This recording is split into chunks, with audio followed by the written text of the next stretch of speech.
আসসালামু আলাইকুম, সবাই কেমন আছেন? আশা করি সবাই ভালো আছেন। আজকে আবারও আরেকটি নতুন ভিডিও নিয়ে আসলাম বুটের ডাল দিয়ে মুরগির গিলা কলিজা। প্রথমে আমি একটা বাটিতে 200 গ্রামের মতো বুটের ডাল নিয়ে নিছি। আধা মগ পানি দিয়ে আমি বুটের ডালগুলা ভিজিয়ে রাখবো কিছু সময়। আমার হাতে সময় ছিল না, তো আপনাদের হাতের কাছে যদি সময় থাকে ঘন্টা 2 ঘন্টা ভিজিয়ে রাখবেন। তো আমি আধা ঘন্টার মতন ভিজিয়ে রাখছিলাম। তো এবার ভালোভাবে বুটের ডালটা ধুয়ে নিব। বুটের ডালগুলো আমি ভালো করে ধুয়ে নিছি। আমি একটা চুলায় কড়াই বসিয়ে দিছি। এখানে বুটের ডালগুলো দিয়ে আমি 1 মগের মতন পানি দিয়ে সিদ্ধ করে নেব।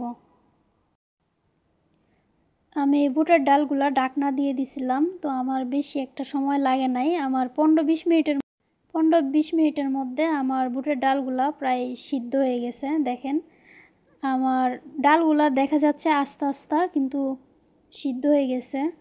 এ পর্যায়ে চুলার আগুন বন্ধ করে দিব। এদিকে আরেকটা বাটিতে আমি মুরগির কিছু গিলা কলিজা নিয়ে নিছি, সুন্দর করে ধুয়ে কেটে নিছি।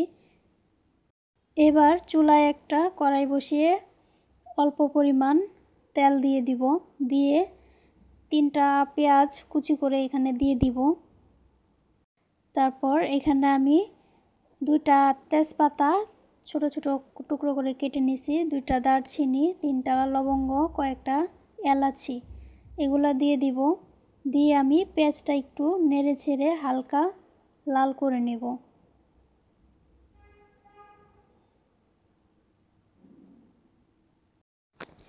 পেঁয়াজটা হালকা লাল হয়ে আসলে এখানে আমি আধা চামচ আদা বাটা, আধা চামচ রসুন বাটা দিয়ে দিব।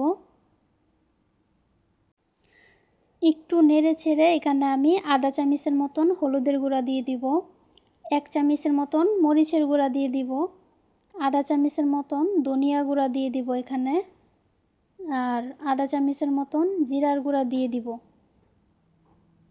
চুলার আগুনটা মিডিয়াম আঁচে রেখে একটু নেড়ে ছেড়ে অল্প পরিমাণ পানি দিয়ে দিব, যেন মশলাটা পুড়ে না যায়। আমি মশলাটা একটু কষিয়ে নিব ভালো করে। প্রায় 3-4 মিনিটের মতন মশলাটা ভালো করে কষিয়ে নিব, যেন কাঁচা গন্ধটা না থাকে। এ পর্যায়ে আমি কেটে রাখা গিলা কলিজাগুলা দিয়ে দিব। দিয়ে আবারও চুলার আগুনটা মিডিয়াম আঁচে দিয়ে আমি একটু কষিয়ে নিব ভালো করে। আর পরিমাণ মতো দিয়ে দিব লবণ।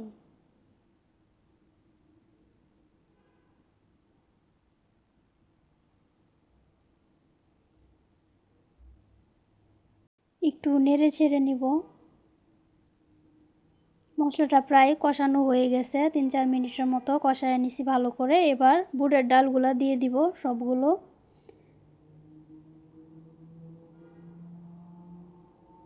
সবগুলো বুটের ডাল দিয়ে আমি ভালো করে একটু নেড়ে ছেড়ে দিব। চুলার আগুনটা মিডিয়াম আঁচেই থাকবে।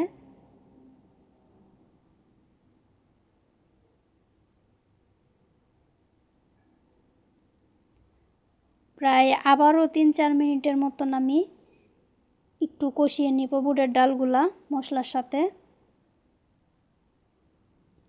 প্রায় 3-4 মিনিটের মতন কষানো হয়ে গেলে এখানে আমি আধা মগের মতন পানি দিয়ে দিব। গরম পানি আমি দিয়ে দিছি এখানে আধা মগ। দিয়ে আমি একটা ঢাকনা দিয়ে দিব।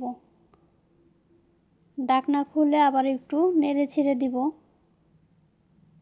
প্রায় 10 মিনিট পর ঢাকনা খুলে দেখেন ঝোলটা অনেকটাই শুকিয়ে আসছে। এবার আমি এখানে অল্প পরিমাণ আধা চামচের মতো গরম মশলার গুঁড়া দিয়ে একটু নেড়ে ছেড়ে দিব। নেড়ে ছেড়ে চুলার আগুনটা বন্ধ করে দিছি। এবার আমি এখানে একটা ফ্রাই প্যানে 2টা পেঁয়াজ, এখানে 3টা শুকনো মরিচ, 2-3 টুকরো রসুন কুচি দিয়ে দিছি। দিয়ে এটা ভালো করে একটু ভেজে নিছি লাল করে। এখানে আমি একটু ভাজা জিরার গুঁড়া দিয়ে দিছি। দিয়ে আমি বুটের ডালটা বাগার দিয়ে নিব। এই বুটের ডাল দিয়ে মুরগির গিলা কলিজা এটা আসলে পরোটা দিয়ে খেতে অসম্ভব মজার হয়ে থাকে। আর এই রেসিপিটা যেভাবে আমি রান্না করছি এভাবে আপনারা চাইলেও রান্না করতে পারেন। এটা খেতে অসম্ভব মজার। এটা এভাবে একবার বাসায় ট্রাই করলে বুঝবেন এটা আসলে কতটা মজার হয়ে থাকে। তো আজকের ভিডিও এ পর্যন্তই। সবাই ভালো থাকবেন, সুস্থ থাকবেন। আবারও অন্য কোনো ভিডিও নিয়ে আসবো। সবাই ভালো থাকবেন। আল্লাহ হাফিজ।